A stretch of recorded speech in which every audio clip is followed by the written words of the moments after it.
आज इस वीडियो में हम सेल्फ रिस्पेक्ट मूवमेंट के बारे में सीखेंगे। इसकी शुरुआत की थी ईवी रामास्वामी नायकर ने। ईवी रामास्वामी नायकर ने अपने पॉलिटिकल करियर की शुरुआत इंडियन नेशनल कांग्रेस से स्टार्ट की थी। ये एक नॉन ब्राह्मण थे और उन्होंने इंडियन नेशनल कांग्रेस को ज्वाइन किया था 1919 में।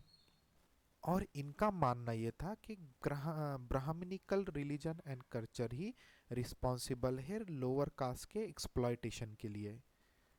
कांग्रेस में रहकर ये कास्ट बेस्ड जो डिस्क्रिमिनेशन था उसके खिलाफ लड़ना चाहते थे, बट इसके लिए उनको कांग्रेस के अंदर कोई खास सपोर्ट नहीं मिल रहा था।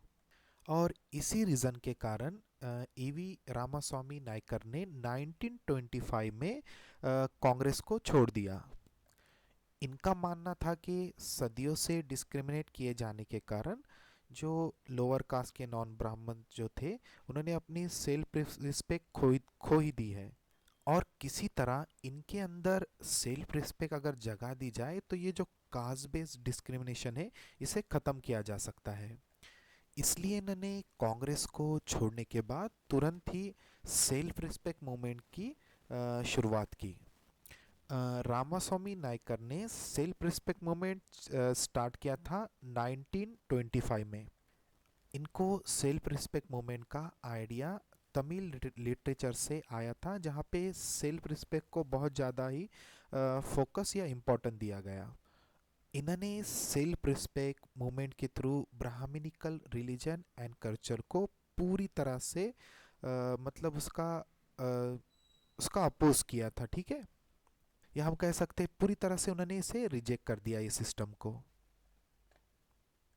एंड नॉन ब्राह्मण के अंदर सेल्फ रिस्पेक्ट को पैदा करने के लिए उन्होंने इसके लिए क्या किया कि उनका जो द्रविडियन पास्ट था उससे उन्होंने उनको अवगत कराया, उसका अवेयरनेस पैदा करने की उन्होंने कोशिश की। अगर सिंपल भाषा में मैं आपको कहूँ तो नॉन ब्राह्मण लोगों को ये अवेयरनेस कराया गया कि आप भी एक महान सभ्यता से बिलोंग रखते हो।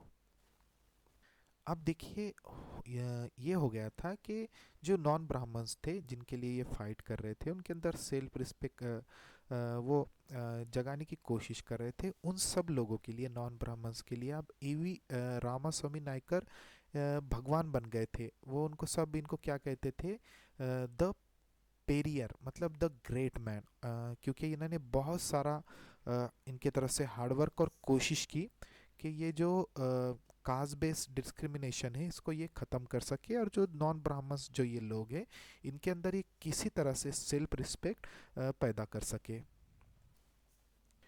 देखिए, अब जो ये नॉन ब्राह्मण्स थे इनके लिए अब ये ईवी रामास्वामी नायकर भगवान बन गए थे। वो उनको भगवान की तरह पूजने लगे थे और इनको क्या कहते थे, द प्रेरियर, मतलब द ग्रेट मैन, ठीक है। क्योंकि इन्होंने बहुत कोशिश की कि जो नॉन ब्राह्मण्स है, जो कास्ट बेस्ड डिस्क्रिमिनेशन है, इसको पूरी तरह से ख़त्म किया जाए और नॉन ब्राह्मण्स के अंदर सेल्फ रिस्पेक्ट पैदा की जाए।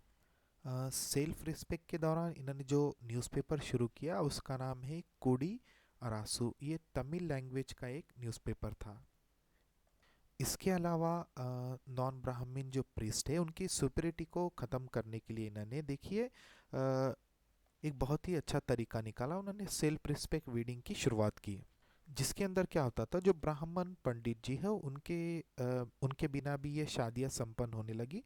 क्योंकि और ये एक बहुत बड़ा कदम था उस टाइम में, क्योंकि जो ब्राह्मण पंडित थे उनके उनके बजाय इस तरह की शादी का संपन्न होना, ठीक है, ये ऑलमोस्ट इम्पॉसिबल माना जाता था। तो ये एक बहुत बड़ा कदम उन्होंने उठाया था।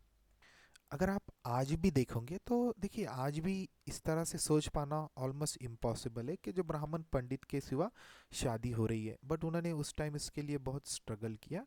ये जो कास्ट बेस्ड डिस्क्रिमिनेशन था इसको ख़त्म करने के लिए नए नए आइडियाज़ को हमेशा इन्वेंट करने की कोशिश की।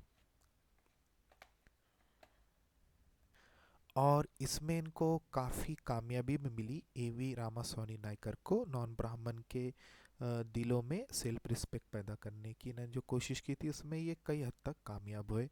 उसके बाद देखिए, self respect movement was merge into justice party इन 1944। तो सेल्फ रिस्पेक्ट जो मूवमेंट था बाद में मर्ज हो गया वो जस्टिस पार्टी में, कब 1944, and was rename as Dravidian Kazhagam. ठीक है, उसके बाद जस्टिस पार्टी का भी नाम बदल के क्या रख दिया, द्रविडियन कजागम। ठीक है, तो ये इन्फॉर्मेशन थी सेल्फ रिस्पेक्ट मूवमेंट की। अगर आपको ये वीडियो अच्छा लगा तो प्लीज़ इसे लाइक कीजिए, ज़्यादा से ज़्यादा शेयर कीजिए। Thanks for watching my video.